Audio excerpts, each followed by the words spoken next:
Hey folks, welcome back to the shop. Frank here, continuing to work on the bush hog build. Got a couple of parts modeled in Fusion 360 and the G-code created. We're going to cut them out on the plasma table, install them on the frame here. One is a link to let the top link pivot a little bit so that the bush hog will follow terrain better, and the other is a tab we'll weld on to the frame, which will be the rear or front end of the tail wheel arm pivot point. So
one.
So these two links let the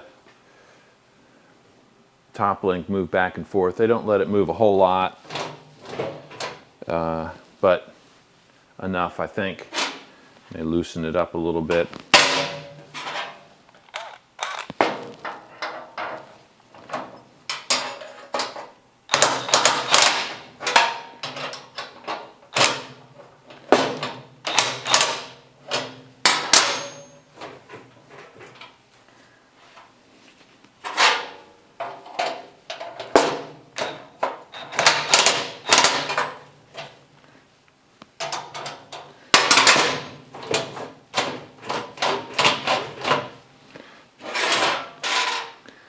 I may come back and put longer links on there later, but for the time being, I think that's okay.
All right, so this is going to be the tail wheel caster, basically, like this.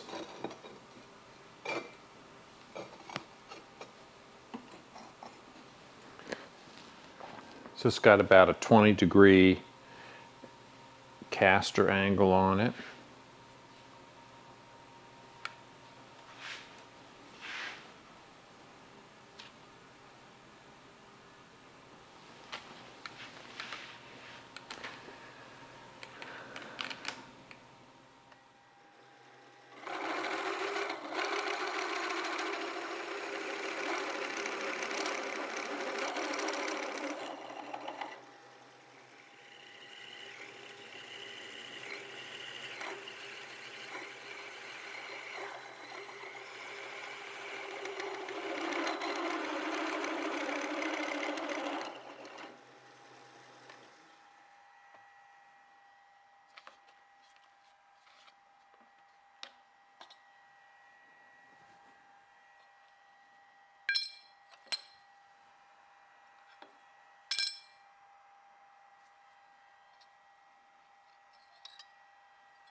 All right, now I just need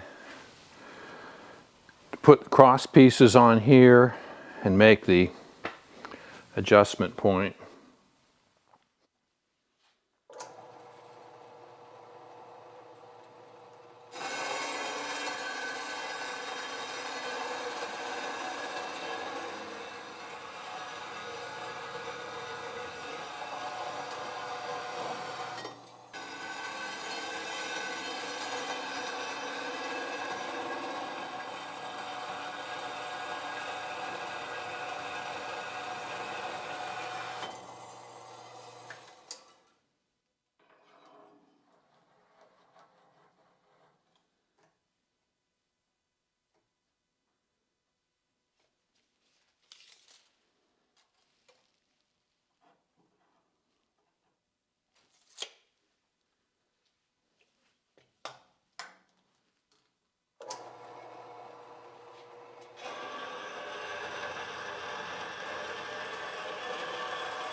All right, so I need to make a little arm, a little piece of plate, steel, to fit between two of the tail wheel braces that will have a slot in it. So it's basically 5.1 inches long and 1.5 inches wide. It's got a slot in it. So here I am in Fusion 360. We're going to create a sketch. I pick the front up here in the upper right hand corner. Gives me the XY plane. Click on that. Go up to the toolbar here, pick rectangle, and we'll draw a rectangle. We'll give it 2 dimensions, and I'll do a 5.1 in the data field for the length, and then tab to the other data field and make that 1.5. So that gives me a rectangle. Alright, I'm going to draw a center line, L for line, and then X to make it a construction line. A little triangle pops up when I'm on the center of that line segment, again over on this other end, so that gives me a line down the middle. Now I want the slot to be 1.25 inches from one end and be 2 inches long. So I'm going to do another construction line, just come out and put in the data field 1.5. So it gives me a line 1.5. So it tells me where I can start. So I'm going to go up here and create a slot and a center to center slot. So we'll pick 2 centers here and we'll go 2 inches, and that'll be our other center, and then pick the width. I'm going to use a 1/2 inch bolt, so I'm going to, and since the holes the plasma table cuts are not perfect, sometimes the sides are a little tapered, I'm going to make it 0.625, which is 5/8 of an inch. Okay, so that gives me a construction lines, slot shaped construction lines. I can select a segment and hit X, and that will turn it from construction lines to a real line. And there I have the bracket, the piece of metal here. It's just a sketch, so there's no thickness to it, right? And what we want to do now is extrude it. So extrude is called push-pull here.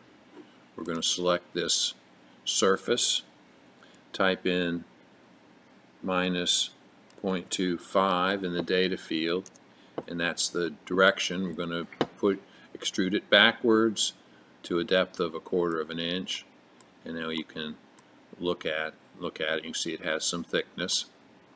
So change it back to the front. Now, in order to create the G-code needed to cut this out on the plasma table, we go from the design section up here in the left-hand corner to manufacturer. And in manufacturer, we do a couple of things here. First thing we do is the setup, and this is fine. I sometimes pick the corner for the origin, but it doesn't really make any difference at this point. We are cutting, so we've already got that selected. There's different ways to manage the stock, but we want no additional stock. So that's all we need to do here. Then we go up upper left-hand corner again to the cutting and create a profile, a 2D profile. We're going to select our tool. The tool parameters include things about this particular plasma torch, kerf width and torch diameter and that sort of stuff. So I have that tool defined here, and then within this tab we can specify the cut rate. 40 inches per minute is fine. We're cutting 1/4 inch. Next tab over is to select the contour that we want to cut, and there's other tabs that you might need to use if you are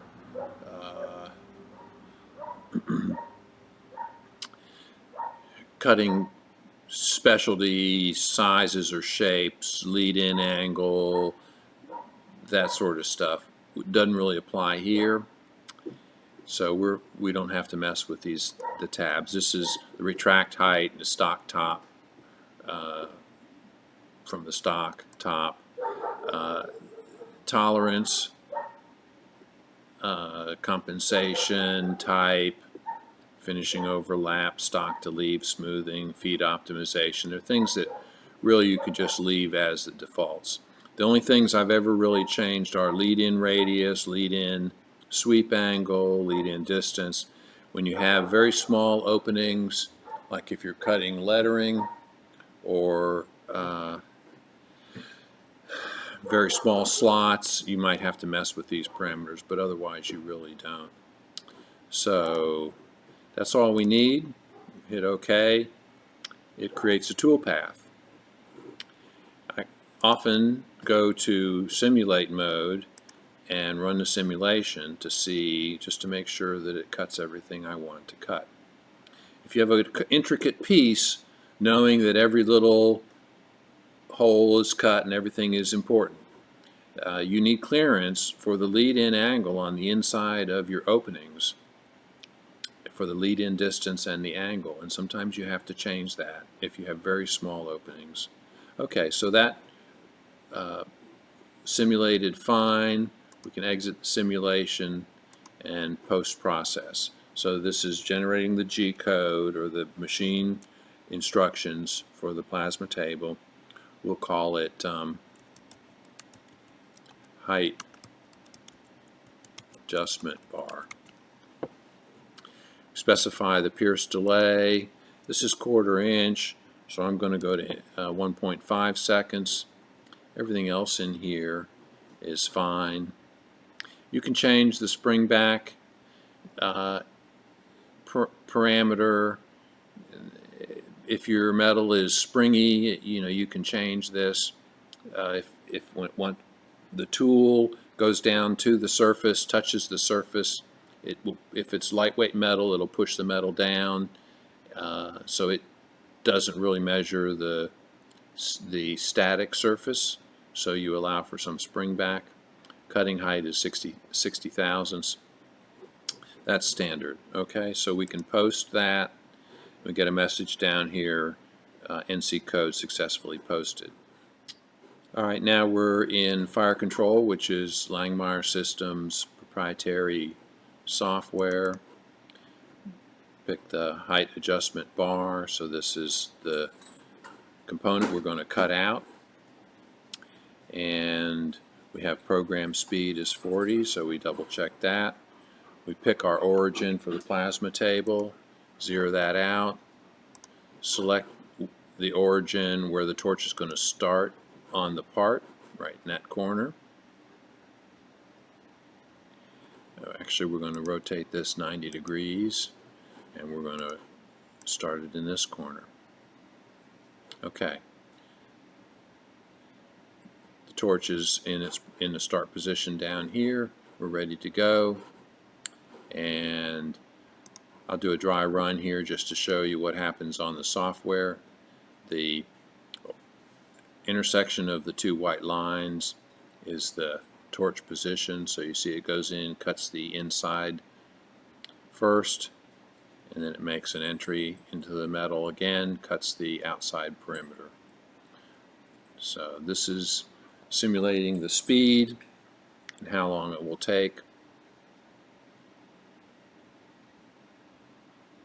I don't have my torch turned on right now, otherwise it would be running around the table following this path. Okay, so alright, let's go ahead, turn the dry run off, go to work 0. Alright, we're ready to start. Let's run this.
Okay.